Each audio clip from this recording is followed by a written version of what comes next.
So why did this at 55 and it changed how confident that I feel about retirement?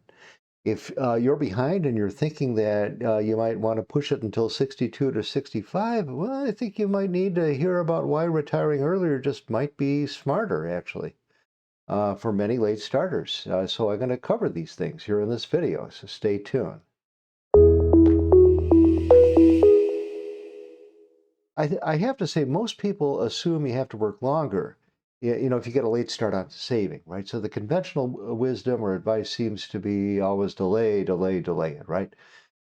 But after working with a whole lot of folks in their 50s or thereabout, I've seen a different pattern. Sometimes I've found that retiring at 55, or at least planning as if you could, puts you in a much stronger position than waiting until 62. And today I'm going to be showing you why that is. And I'm going to walk you through some aggressive moves that are going to make this more realistic for you. And it's not about quitting tomorrow. No, it's about strategic advantages that most retirement planning or planners really, don't, in my experience, just don't mention, right? Or many people miss.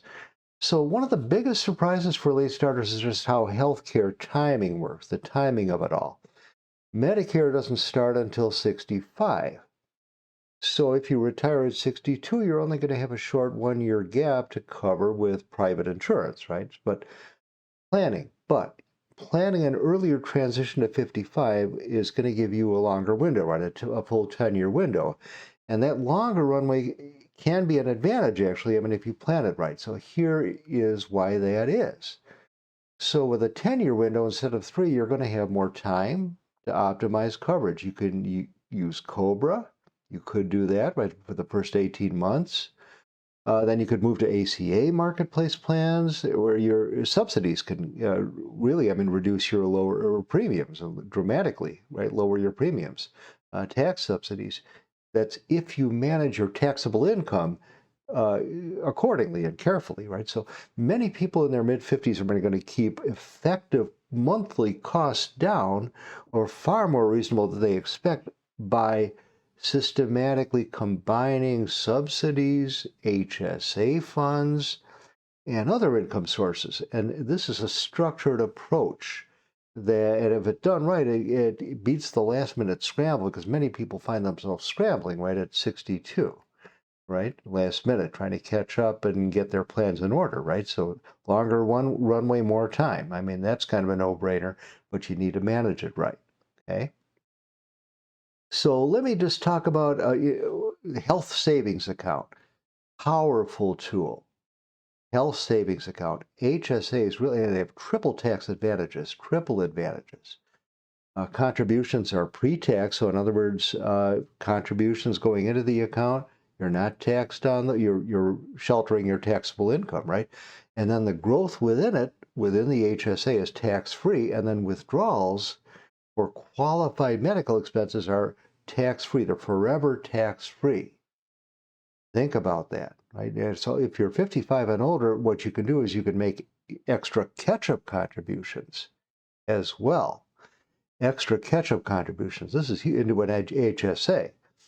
So this is huge. So many people starting late use the HSA as a dedicated healthcare bucket, right? So in other words, your current expenses out of what you could do is pay current expenses out of pocket, and then working to let it grow within the balance within the HSA grow, and then save your receipts and then reimburse yourself tax-free later on, right? For any qualified costs from the time the account was opened. So, and then after 65, it really you're going to have a whole lot more flexibility, even more, right, within the HSA.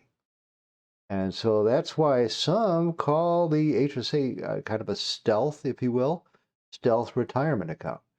Now, certainly, every situation is going to play out a little differently, so it's always smart to run the numbers with your own advisor, of course, right, before moving forward. Of course, that should go without saying, but I need to say it. All right, let me cover point number 2: tax optimization. So, waiting until 62, oftentimes that's going to mean higher required minimum distributions. Is the thing you want to try and avoid, right?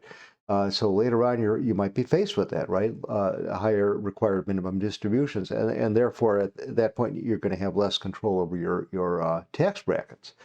So if you start the transition at 55, you're opening up really a very valuable window, a multi-year window, so that you can make more strategic moves. Like, for example, what you can do is partial Roth conversions over several years while your income is still manageable.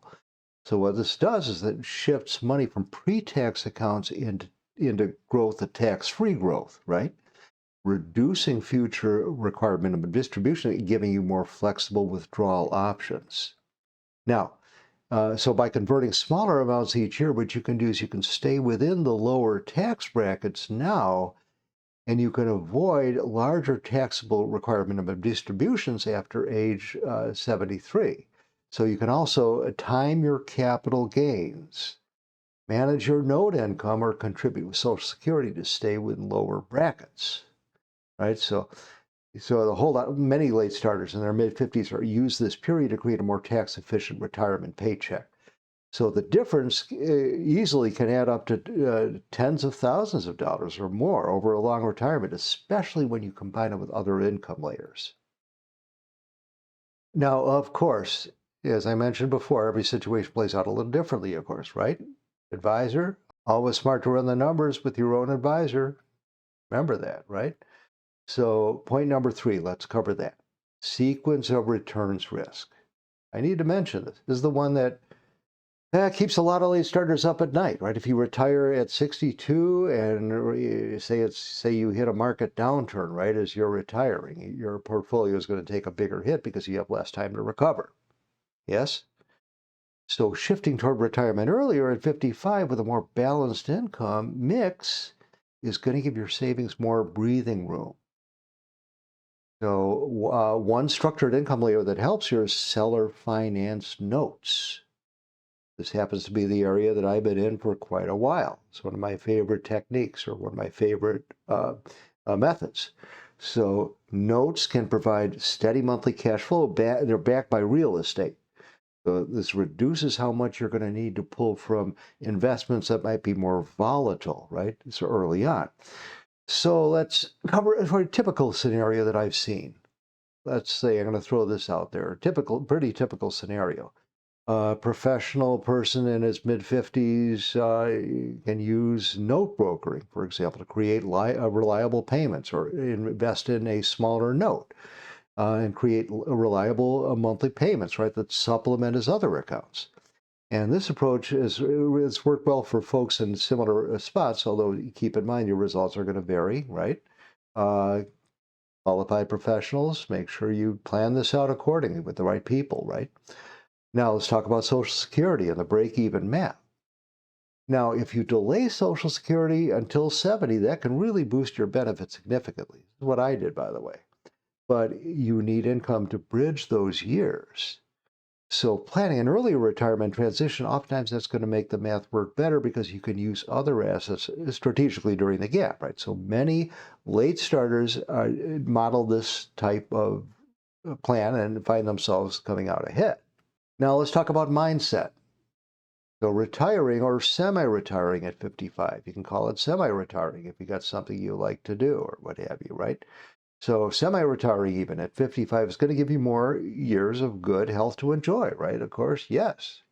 These are the important years. So the data on longevity is showing more people are staying active and engaged in their 50s and their 60s even later, right? Oftentimes they have better outcomes if they start enjoying themselves and loosening up a little earlier, right?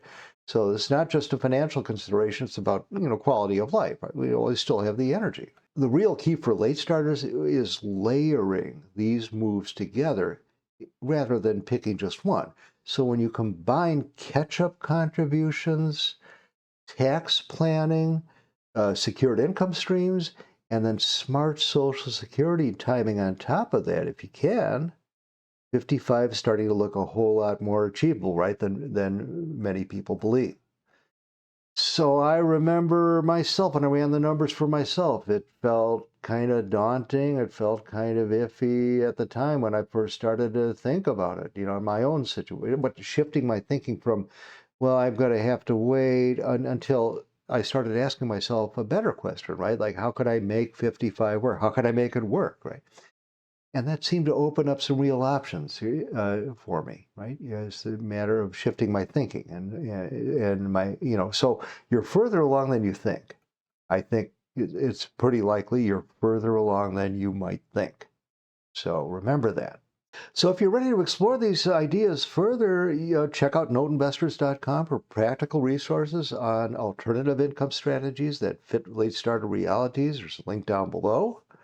Whether you're looking at leads for opportunities or considering the broker program, for example, small steps now, can really create a meaningful momentum for you. So thank you for watching the first video in our series. I think it's pretty much the first video in this particular series, right? So if it does hit home, subscribe and let me know in the comments what type of or what age you're targeting for your transition. Okay, in upcoming videos, I'm going to be diving deeper into specific moves.